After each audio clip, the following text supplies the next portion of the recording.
We guide you through how to change your voicemail on iPhone and record a new voicemail greetings in just a few minutes. Start by opening the phone app, tap voicemail in the bottom right, then tap greetings in the top left corner. Choose custom and hit record to create your new voicemail greetings. Speak clearly and keep it short so callers understand your message. Once you're done, tap stop and play to review the recording. If you're not happy with it, simply tap record again to redo it.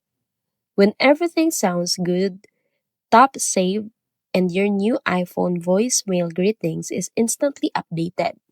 This works on all recent iPhone models, so you must try this method. So that's it.